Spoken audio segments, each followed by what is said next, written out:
এই কওমি মাদ্রাসাগুলি আল্লাহ পাকের পক্ষ থেকে নিয়ামত। এই মাদ্রাসাগুলো 24 ঘন্টা আল্লাহর সাথে সম্পর্ক। হযরত আলী রাদিয়াল্লাহু তাআলা আনহু বলছেন, তুমি যদি আল্লাহর সাথে কথা বলতে চাও আল্লাহু আকবার বলে নামাজে দাঁড়াও, তোমার আল্লাহর সাথে কথা হবে। আর আল্লাহকে যদি তোমার সাথে কথা বলাইতে চাও কোরআন শরীফ সামনে নিয়ে বসো। কোরআন আল্লাহ পাকের কালাম, 30 পারা কোরআন আল্লাহর কথার ভান্ডার। বান্দা যখন কোরআন তেলাওয়াত করে আল্লাহ তখন তার সাথে কথা বলে, আল্লাহ তার সাথে কথা বলে। কওমি মাদ্রাসার ছাত্র শিক্ষকেরা আল্লাহর সঙ্গে 24 ঘন্টা কথা বলেন, যার ফলে বাংলাদেশ নড়ে সরে পড়ে না।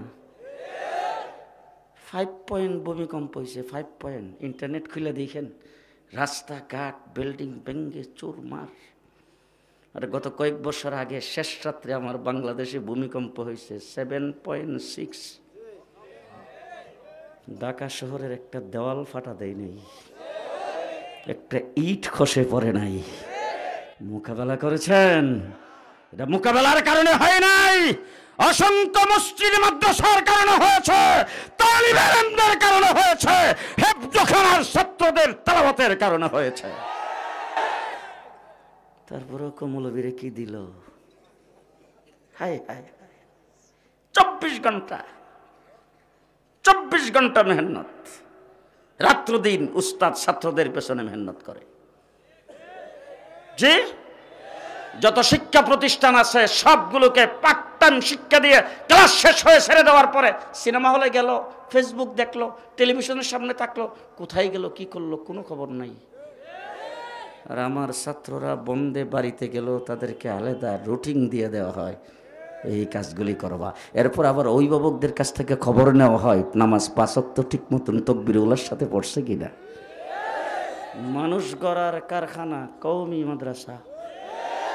আস্তে কয়ে মানুষ শুনবো।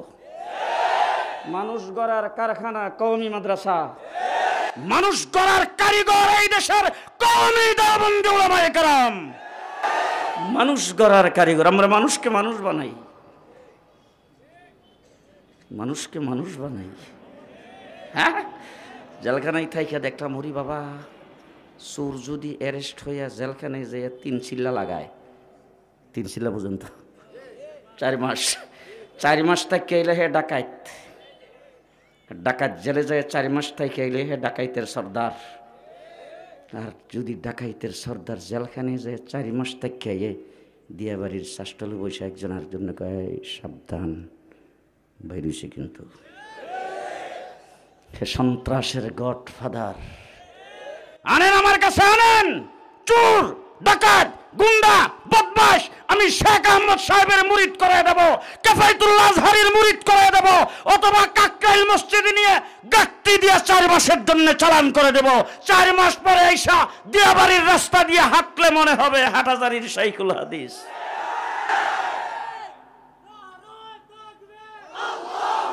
আমরা মানুষকে মানুষ বানাই। 24 ঘন্টা 24 ঘন্টা মানুষের পেছনে, দ্বীনের পেছনে, ইলমের পেছনে খাটনি দেয় একমাত্র উলামায়ে কেরাম। ঠিক কিনা বলেন? আরো জোরে। 2 নম্বর কওমি মাদ্রাসার আল্লামা আহমদ শফি, আমার শেখ মুর্শেদ, 103 বছর বয়সে ইন্তেকাল করেছেন। 70 বছর বয়সে রিটায়ার করছিল। কয় বছর? আল্লাহ মাহমুদ শফি সাহেব রিটায়ার করছে কয় বছরে? যে নূর হোসেন কাসিমি সাহেব 50 বছর বয়সে রিটায়ার।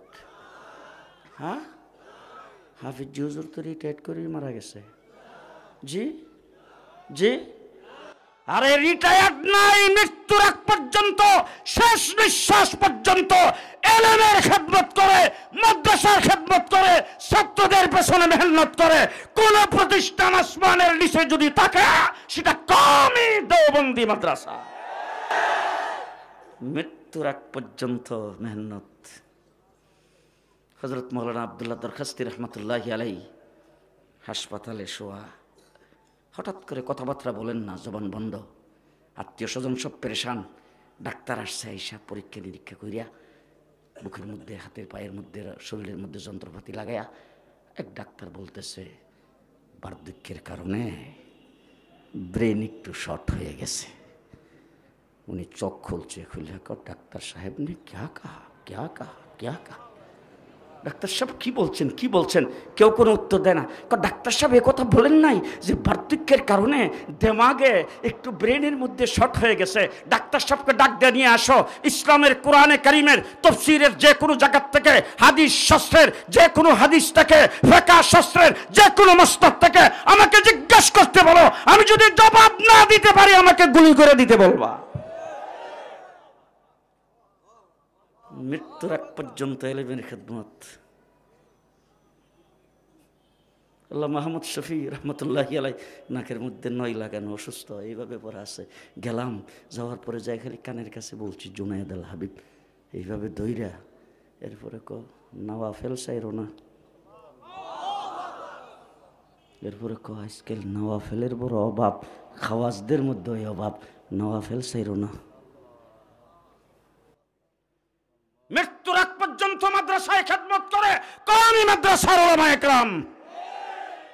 3 নম্বরটা আরো আশ্চর্য, মরার পরে লাশটাও মাদ্রাসায়। যে আল্লাহ মাহমুদ শফি রহমতুল্লাহি আলাইহির বাড়ি রাঙ্গুনিয়া, দাফন তো করছে রাঙ্গুনিয়াতেই। কোথায়? যে নূর হোসেন কাসিমি সাহেবকে কোথায় দাফন করেছেন? হাফিজ হুজুরকে কোথায় দাফন করেছেন? মুফতি আমিনীকে কোথায় দাফন করেছেন? আল্লামা কাসেম নানতুবি রহমতুল্লাহি আলাইহি দাফন হয়েছে মাদ্রাসায়। মাহমুদুল হাসান দেওবন্দি দাফন হয়েছে মাদ্রাসায়। আনোয়ার শেখ কাশ্মীরি দাফন হয়েছে মাদ্রাসায়। আশরাফ আলী তানবী দাফন হয়েছে মাদ্রাসায়। হুসাইন আহমদ মাদানী দাফন হয়েছে মাদ্রাসায়। মুফতি কিফায়েতুল্লাহ দাফন হয়েছে মাদ্রাসায়। হাফিজ জি হুজুর দাফন হয়েছে মাদ্রাসায়। পীর জি হুজুর দাফন হয়েছে মাদ্রাসায়। ও আমার ভাইরা, শামসুল হক ফরিদপুরি দাফন হয়েছে মাদ্রাসায়। মুফতি আমিনী দাফন হয়েছে মাদ্রাসায়। শাইখুল হাদিস দাফন হয়েছে মাদ্রাসায়। আজীবন মাদ্রাসায় খেদমত করার পরে মৃত্যুর পরে লাশটাও মাদ্রাসায় দিয়ে গেছে। এরপরে মৌলবী কি দিল? High high high. ও আমার ভাইরা, কওমি মাদ্রাসা মানুষ গড়ার কারখানা। এই ডাইনে বামে তাকিয়ে দেখেন, কেউ যদি আওয়াজ না করে মনে করবেন অন্য দলের। মানুষ গড়ার কারখানা। যে হযরত মাওলানা মুফতি কিফায়েতুল্লাহ মানুষ গড়ার কারিগর, মাওলানা শেখ আহমদ মানুষ গড়ার কারিগর, আল্লামা আহমদ শফি মানুষ গড়ার কারিগর, হুসাইন আহমদ মাদানী রহমতুল্লাহি আলাইহি 70,000 মুহাদ্দিসকে হাদিস পড়াইছে। 70,000 মুহাদ্দিসকে হাদিস পড়াইছেন, হাদিস পড়াইছে। আনেন আবার বাংলাদেশের গোটা পৃথিবী চ্যালেঞ্জ করে বলতে চাই, আমার একজনের মতো হুসাইন আহমদ মাদানীর মতো আরেকজন নিয়ে আসে। আনেন দেখি। হায় হায় হায়। ও আমার ভাইরা, শেষ কথা আপনাদের সামনে বলবো। কোরআনে কারীম 30 পারা আল্লাহ পাক নাজিল করেছেন 23 বৎসরে। মুহাম্মদুর রাসূলুল্লাহ সাল্লাল্লাহু আলাইহি ওয়াসাল্লাম কোরআনে কারীম হেরা গুহা থেকে নিয়ে এসেছেন। ইসলামের সর্বপ্রথম মাদ্রাসা হেরা গুহা, সর্বপ্রথম ফার্স্ট মাদ্রাসা হেরা গুহা। আমার নবী সাল্লাল্লাহু আলাইহি সাল্লাম হেরা গুহার ভিতরে, সেখানে জিবরাইল আমিন এসে বলছেন ইকরা, পড়ুন। রাসূল বলছেন মা নবী কারিগিন, আমি জীবনে কোথাও পড়ি না, আমি পড়া জানি না। জিবরাইল আমিন রাসূলকে চাপ দিয়ে ধরেছেন, এইভাবে 3 বার করে, তৃতীয়বারের মাথায় বলছেন ইকরা বিসমি রাব্বিকাল্লাযী খালাক, পড়ুন আপনার প্রভুর নামে যিনি আপনাকে সৃষ্টি করেছেন। সর্বপ্রথম মাদ্রাসা হেরা গুহা, সেখান থেকে মাদ্রাসা শিক্ষা শুরু। রাসূলুল্লাহ সাল্লাল্লাহু আলাইহি ওয়াসাল্লাম বলেছেন ইন্নামা বুইস্তু মুআল্লিমা, আল্লাহ পাক বিশ্ব জগতের জন্য আমাকে মুআল্লিম বানিয়ে প্রেরণ করেছেন। রাসূলুল্লাহ সাল্লাল্লাহু আলাইহি ওয়াসাল্লাম যেই মানুষটা ছিল আল আমিন আস-সাদিকুল আমিন, মক্কার জমিনে 40 বছর পর্যন্ত নবুয়ত পাওয়ার পরে যখন কোরআন নিয়ে হেরা গুহা থেকে বের হয়েছেন, তখন হয়ে গেলেন সকলের শত্রু। 13টা বৎসর মক্কায় নির্যাতিত হয়ে সর্বশেষ রাসূল হিজরত করে চলে গেলেন মদিনায়। মদিনায় যাওয়ার পরেও আবু জেহেলের গোষ্ঠী রাসূলকে শান্তিতে থাকতে দেয় নাই। বদরের যুদ্ধ হয়েছে। 1000 বাহিনী আবু জাহেলের নেতৃত্বে মদিনা আক্রমণ করার জন্য এসেছেন। আমার আল্লাহ রাব্বুল আলামিন রাসূল সাল্লাল্লাহু আলাইহি সাল্লামকে ডাক দিয়ে বলেছেন, ও আল্লাহর হাবিব, খেলা শুরু। আবু জাহেল এসে ডাক দিছে, খেলা হবে। আল্লাহ পাক ডাক দিয়া কয়, এখনের খেলার বিনা চ্যালেঞ্জে ছেড়ে দেওয়া যাবে না, শুরু। রাজা গৌর গোবিন্দ ডাক দিছে, খেলা হবে। শাহজালাল মুজাররদি ইয়ামানি রহমাতুল্লাহ আলাইহি মুয়াজ্জিনকে ডাক দিয়া কয়, খেলা শুরু। আজান দে বেটা, আজান দে। রাসূলুল্লাহ সাল্লাল্লাহু আলাইহি ওয়াসাল্লাম ৩১৩ জন নিয়ে হাজির হয়েছেন। আল্লাহর দরবার হাত উত্তোলন করেছেন। অনেক লম্বা চূড়া ঘটনা। জিবরাইল আমিন দৌড়ে এসে হুজুর আইছি। বলে আইসো না ফাটাইছে? বলে না ফাটাইলে আইসি নাকি? বলে কি দিয়ে পাঠাইছে? বলে এতদিন ওহী দিয়ে পাঠাইতো, আজকে মেজর জেনারেল হিসাবে পাঠাইছে। আরো আস্তে, আরো আস্তে। আজকে আসছি মেজর জেনারেল হিসাবে। ৩,০০০ সাথে নিয়ে আইছি। বেরিবাদের ওই পারে ৫,০০০ ওয়েটিং এ। যুদ্ধ হয়েছে, পরাজয় বরণ করেছেন আবু জাহেল সহ ৭০ জন শেষ। উহুদ, খন্দক। ৬ষ্ঠ হিজরিতে রাসূল সাল্লাল্লাহু আলাইহি ওয়াসাল্লাম উমরা করার জন্য যাইতেছিলেন। হুদাইবিয়া নামক জায়গায় বাধা দেওয়া হয়েছে। চুক্তি আবদ্ধ হয়ে সেখান থেকে রাসূল চলে আসছেন। ৭ম হিজরিতে খাইবরে বিজয় হয়েছে। ৮ম হিজরিতে ১০,০০০ মর্দে মুজাহিদ নিয়ে রাসূল মক্কায় প্রবেশ করেছেন। ফট্টন্তিবাজ জুনায়েদ আল হাবিবের মতো একজনও নাই। এখন তো স্লোগান বড় সুন্দর, জাহাদ জাহাদ জাহাদ চাই, হুজুররা চলো, আমরা নাই। এই ফট্টন্তিবাজ একজনও নাই। ১০,০০০ মর্দে মুজাহিদ নিয়ে মক্কায় কালিমার পতাকা উত্তোলন করেছেন। ১০ম হিজরিতে আল্লাহর নবী আরাফার ময়দানে হাজির, ১.৫ লক্ষ সাহাবী। এ সকালে নাস্তার পরে কইলে হইব সুবহানাল্লাহ। ১.৫ লক্ষ সাহাবী আরাফার ময়দানে। আমার রাসূল সাল্লাল্লাহু আলাইহি সাল্লামের কাছে আল্লাহ পাক আয়াত নাজিল করেছেন, আল ইয়াউমা আকমালতু লাকুম দীনাকুম। আজকের দিনে তোমাদের দিনকে তোমাদের জন্য অল কমপ্লিট করে দিলাম। সাহাবায়ে কেরাম খুশিতে বাকবাক। আবু বকর সিদ্দিক মাথা নিচের দিকে দিয়া চোখের পানি ছাড়তেছে। সাহাবায়ে কেরাম জিজ্ঞেস করেছেন, আবু বকর, অনেক সময় তোমার কাজকর্ম আমাদের বুঝে আসে না। আল্লাহ পাক আমাদের কাছে আমাদের জন্য আমাদের দিনকে আল্লাহ কমপ্লিট করে দিয়েছেন। এটা অত্যন্ত খুশির কথা, আমরা সবাই আনন্দিত। তুমি বৈশা বৈশা চোখের পানি ফেলাও, কাঁদতেছ, কারণটা কি? আবু বকর সিদ্দিক বলেন, তোমরা যেই জন্য আনন্দিত আমিও সেই জন্য আনন্দিত, কিন্তু আসল জিনিস তোমরা বুঝো নাই।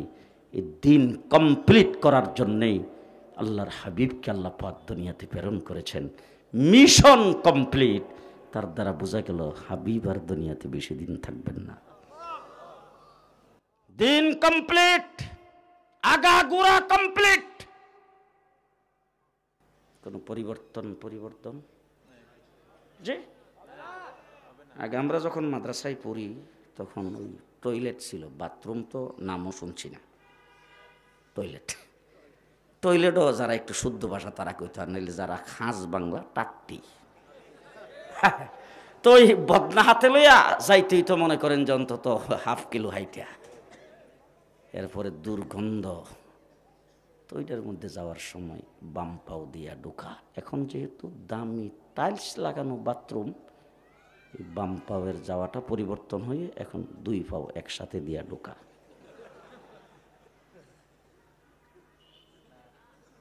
যে না এখনো আছে বাম পাও দিয়া ঢোকা, না কোনো পরিবর্তন? All complete. কিয়ামত পর্যন্ত বাথরুম দাবি হতে পারে, বাম পাও দিয়া ঢোকা পরিবর্তন হবে না। কমপ্লিট। আল ইয়াউমা আকমালতু লাকুম দীনাকুম। মুহাম্মদুর রাসূলুল্লাহ সাল্লাল্লাহু আলাইহি ওয়াসাল্লাম দুনিয়া থেকে চলে গেলেন, দিন কমপ্লিট। কিয়ামত পর্যন্ত কমপ্লিট থাকবে। নতুন কোন নবী আসার প্রয়োজন সবাই কয় না, প্রয়োজন হবে যদি কেউ দাবি করে। দলিল সহ না দলিল ছাড়া? বিনা দলিলে কাফের। যারা ভিআইপি দ্বারা দিছে তারা কিন্তু কয় না। বিনা দলিলে তাকে যদি কেউ সমর্থন করে, তার উপরে কেউ ঈমান আনে, তাদেরকে যদি কেউ কাফের মনে না করে, সংসদে তাদের পক্ষে যদি কেউ দালালি করে, সে কাফের।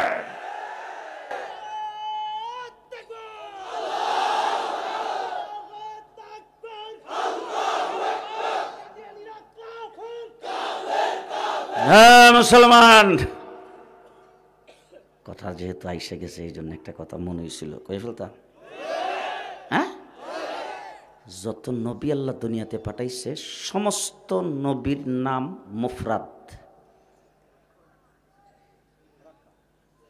এক শব্দে, একক শব্দে, মুরাক্কাব সংযুক্ত শব্দে কোনো নবীর নাম নাই। আদম কয় শব্দ? শীষ, শোয়েব, ইদ্রিস, ইলিয়াস, ইয়াহইয়া, জাকারিয়া, মুসা, হারুন, ইব্রাহিম, ইসহাক, ইসমাইল, ঈসা, মুহাম্মদ। কয় শব্দ? কয় শব্দ? কাদ্দানিরা কাউরে ফাইলে জিগাইবেন তোরার নবীর নাম কি? মির্জা গোলাম আহমদ কাদিয়ান নবী। উলামা ইকরামকে সাক্ষী রেখে বলে যাচ্ছে, আল্লাহ পাক যত নবী দুনিয়াতে পাঠাইছেন আদম থেকে আমাদের নবী পর্যন্ত, যাকে যেই যুগে নবুয়ত দিয়া পৃথিবীতে প্রেরণ করেছেন, সেই যুগে নবী সবচাইতে সুন্দর এবং নিখুঁত। আমাদের দেশে অনেক লোকজনের হাতের মধ্যে আঙ্গুল থাকে একটা বেশি, একটা আঙ্গুল বেশি থাকলে এরা হাতে পায়ে মিল্লা হয় 21টা, মানুষে কো 22 আঙ্গুল্লা। আবার অনেক লোকজন দেখেন চাইছে সেই দিকে, চাইছে সেই দিকে, এটারে কি কয়? এরকম টেরা সখ্যা 22 আঙ্গুল্লা কোন নবী আল্লাহ মির্জা গোলাম কাদ্দানির 1 চক্কা না, এটা নবী। পৃথিবীর একটা আইন আছে মানুষের বানানো, এটা শুধু বাংলাদেশের না, গোটা পৃথিবীর। ইউরোপ, আমেরিকা, কানাডা সব জায়গায় দেখলাম 2 লাইটওয়ালা যে গাড়ি, একটা লাইট যদি কোনো কারণে ফিউজ থাকে, খারাপ থাকে, ওই গাড়ি রাস্তায় চলার আইন নেই। আমি একবার সিলেট থেকে আসতেছি, বৈরব ব্রিজের উপর আইসা আমার গাড়ির একটা লাইট, আমি তো আর বলতে পারি না, ড্রাইভার মনে হয় কিছু রাজ করছে, সামনে এসে পুরো পুলিশ আটকাইছে, আটকাই যে আপনার গাড়ির লাইট একটা জ্বলে আর একটা জ্বলে না। তো ড্রাইভার নামে অনেকক্ষণ পর্যন্ত টিপাটিপি করার পরে যখন জ্বলে না, তখন আমি পুলিশকে কইলাম যে যাবো ঢাকা, আইসি সিলেট থেকে, এখন রাত্রে মিস্ত্রি পাম কই? তো পুলিশ মাথা নিচে দিয়ে দিয়ে কয়, হুজুর মানুষ, ঠিক আছে হুজুর যান, তবে চলার আইন নাই। আরে পৃথিবীর মানুষের বানানো আইনে যদি 2 লাইটওয়ালা গাড়ির একটা লাইট ফিউজ থাকলে রাস্তায় চলার আইন না থাকে, সৃষ্টি জগতে কোন নবী এক চোখ কানা হইতে পারে না, সেটারও আইন নাই। হ্যাঁ মুসলমান, আমার নবী শেষ নবী, আমরা উম্মত হিসেবে শেষ উম্মত, কোরআনে কারীম কিতাব হিসেবে শেষ দিন, ইসলাম শেষ দিন। মুহাম্মদুর রাসূলুল্লাহ সাল্লাল্লাহু আলাইহি সাল্লাম দুনিয়া থেকে চলে গেছেন, কিয়ামত পর্যন্ত দিন কমপ্লিট অবস্থায় থাকবে। জমানা ডিজিটাল হতে পারে, পদ্মা ব্রিজ হতে পারে, টানেল হতে পারে, এক্সপ্রেসওয়ে হতে পারে, আধুনিক হতে পারে, ইসলামের কোনো পরিবর্তন হবে না। হবে? হবে না। আমার দেশ 51 বৎসর হয়েছে, স্বাধীন হয়েছে। 1971 সনের 9 মাস রক্তক্ষয়ী যুদ্ধের পরে 30 লক্ষ শহীদের বিনিময়ে বাংলাদেশ স্বাধীন। স্বাধীনতার পতাকা যখন উত্তোলন হয়েছে, পাকিস্তান হানাদার বাহিনী যখন আত্মসমর্পণ করেছেন, তখন ঘোষণা করা হয়েছে, মুক্তিযুদ্ধ যারা করেছ অস্ত্র জমা দাও। সমস্ত মুক্তিযুদ্ধ অস্ত্র জমা দিয়ে দিয়েছেন। এখন স্বাধীন সার্বভৌম বাংলাদেশ, 56,000 বর্গমাইল। এখন যদি দেশের বাহির থেকে অবৈধভাবে দেশের ভিতরে কিছু ঢুকতে থাকে, দেশের জন্য ক্ষতি না লাভ? জি। আর বাংলাদেশের পদ্মা নদীর ইলিশ মাছ, বাংলাদেশের পেঁয়াজ, বাংলাদেশের সার, বাংলাদেশের তেল, এইগুলি যদি বর্ডার দিয়ে বাহিরে যাইতে থাকে, দেশের জন্য ক্ষতি না লাভ? যে মুক্তিযুদ্ধ আর নাই, কোনো জাতি দেশের সাথে যুদ্ধ নাই, কিন্তু দেশ স্বাধীন, স্বাধীন সার্বভৌম বাংলাদেশে বাহির থেকে অবৈধ কিছু ঢুকতে পারবে না, ভিতর থেকেও কিছু বের হইতে পারবে না। এই জন্যে তা ঠেকাইবার জন্যে সরকার নিয়োগ করেছেন দেশের চতুর্দিকে বর্ডার গার্ড। আছে না নাই? আছে না নাই? দিন ইসলাম কমপ্লিট, কিয়ামত পর্যন্ত আগত মানুষের জন্য কমপ্লিট। দিনের ভিতরে কিছু ঢুকানো যাবে না, দিন থেকে কিছু বের করা যাবে না। এই জন্যে নবী নাই, দিনের পাহারাদারের দরকার। আমার আল্লাহ পাক বর্তমান পৃথিবীতে দিন ইসলামের পাহারাদার হিসাবে উলামায়ে দেওবন্দ, উলামায়ে কওমিয়াকে নিয়োগ দিয়েছেন। উলামায়ে দেওবন্দ, উলামায়ে কওমিয়া দিন ইসলামের পাহারাদার। ভিতরে কিছু ঢুকাইতে চাইল পাহারাদার, বের করতে চাইল। দৃষ্টান্ত স্বরূপ বলতে চাই, রাসূল বলেছেন আমার উম্মতের জন্য ঈদ দুইটা। ঈদ কয়টা? দুইটা। এখন যদি কোনো ব্যক্তি আইসা দুই ঈদের পরিবর্তে সকল ঈদের সেরা ঈদ ঈদে মিলাদুন নবী বলে আজান দিয়ে জশ্নে জুলুস বের করে স্লোগান দিয়ে আরেকটা নতুন ঈদ যদি ঢুকাইতে চাই, আমরা পাহারাদার। আমরা আমার রাসূল বলেছেন আলাইকুম বিসুন্নতি ওয়া সুন্নাতিল খুলাফাইর রাশিদিন আল মাহদিয়িন। দিন কমপ্লিট। আমি দিনের ব্যাপারে যে সিদ্ধান্ত দিয়ে গেলাম সেইটা উম্মতের জন্য যেমন করে পালনীয়, আমার খুলাফায়ে রাশিদিন দিনের ব্যাপারে যে সিদ্ধান্ত দিবে সেটাও তেমন পালনীয়। আমারটার যেমন ফজিলত, খুলাফায়ে রাশিদিনেরটাও তেমন ফজিলত। আমারটা যেমন মূল্য, খুলাফায়ে রাশিদিনেরটাও তেমন মূল্য। খুলাফায়ে রাশিদিনের দ্বিতীয় নম্বর খলিফা হযরত উমর ইবনুল খাত্তাব এই উম্মতের জন্য সিদ্ধান্ত ঘোষণা করেছেন তারাবির নামাজ 20 রাকাত। কয় রাকাত? এই দেখেন দেখেন, ডাইনে বামে কেউ চুপ করে আছে। তারাবির নামাজ কয় রাকাত? এখন যদি কোনো ব্যক্তি আইসা 12 রাকাতকে চুরি করে 8 রাকাত রাখতে চায়, আমরা পাহারাদার। যে তসলিমা নাসরিন বলেছেন কোরআন পরিবর্তন করতে হবে, রক্ত দিয়ে আমরা পাহারাদারি করেছি। লতিফ সিদ্দিকী হজের বিরুদ্ধে, তাবলীগের বিরুদ্ধে কথা বলেছেন, রক্ত দিয়ে আমরা পাহারাদারি করেছি। শাহবাগের নাস্তিক আর মুক্তাদের একত্রিত হয়ে নবীর বিরুদ্ধে, দ্বীনের বিরুদ্ধে কটূক্তি করেছেন। আল্লামা আহমদ শফীর নেতৃত্বে শাপলা চত্বরে রক্ত দিয়ে আমরাই পাহারাদারি করেছি। আমরা দিন ইসলামের পাহারাদার, আমরা দিন ইসলামের পাহারাদার। আমার আল্লাহ পাক কোরআন শরীফের ভিতরে বলেছেন ইজা আরাদা শাইআন আইয়াকুলা লাহু কুন ফায়াকুন। আসমান তৈরি করেছি, কোন বলে তৈরি করেছি। জমিন তৈরি করেছি, কোন বলে তৈরি করেছি। পাহাড় পর্বত কোন বলে বানাইছি। সাগর সমুদ্র কোন বলে বানাইছি। বলে ফিরিস্তাদেরকে কোন বলে বানাইছি। জিন্নাত কোন বলে বানাইছি। আরে যা পারি জান্নাতের হুর গিলমান কোন বলে বানাইছি। তামাম সৃষ্টি জগতের সব কোন বলে বানাইছি। মানুষ তৈরির ব্যাপারে আল্লাহ বলেছেন খালাকতাহু বিয়াদাই, মানুষকে আমার হাতের দ্বারা বানাইছি, আমার হাতের দ্বারা বানাইছি।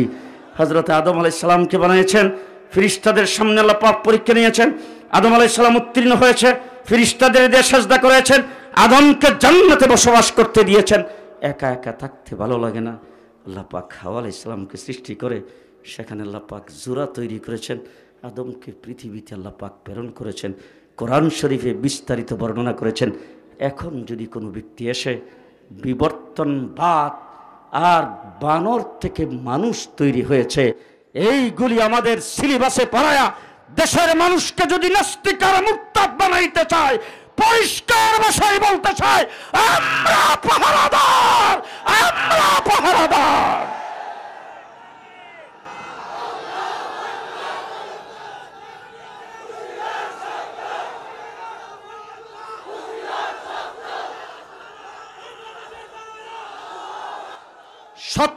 শতকরা 94% মুসলমানের দেশে স্কুল কলেজ ইউনিভার্সিটিতে ইসলামের সাথে সাংঘর্ষিক, কোরআনের সাথে সাংঘর্ষিক এমন কোন শিক্ষা সিলেবাস শিক্ষাক্রমে থাকতে পারবে না, পারবে না, পারবে না।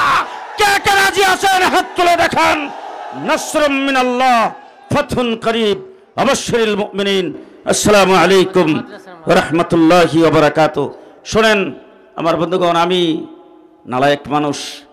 এই আপনাদের নদী পার হইয়া বেরুলিয়া ব্রিজটা পার হয়ে ওই পারে আকরাইন কমলাপুর জায়গার নাম, ওখানে একটু জায়গা নিয়ে ছোটোখাটো একটা মাদ্রাসা করছি।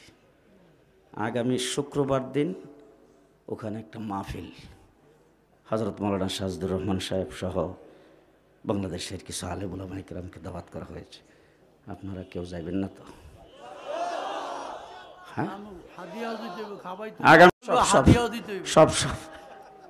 আগামী শুক্রবার আপনাদের সকলের দাওয়াত রইল। জুমার নামাজের আগের থেকে শুরু হবে, 12টার থেকে বয়ান শুরু হবে ইনশাল্লাহ। আপনাদের সকলের দাওয়াত আগামী শুক্রবার কমলাপুর আকরাইন জামিয়া কাসিমি আশরাফুল উলুম মাদ্রাসার বাৎসরিক মাহফিল। আসসালামু আলাইকুম ওয়া রাহমাতুল্লাহি ওয়া বারাকাতুহু।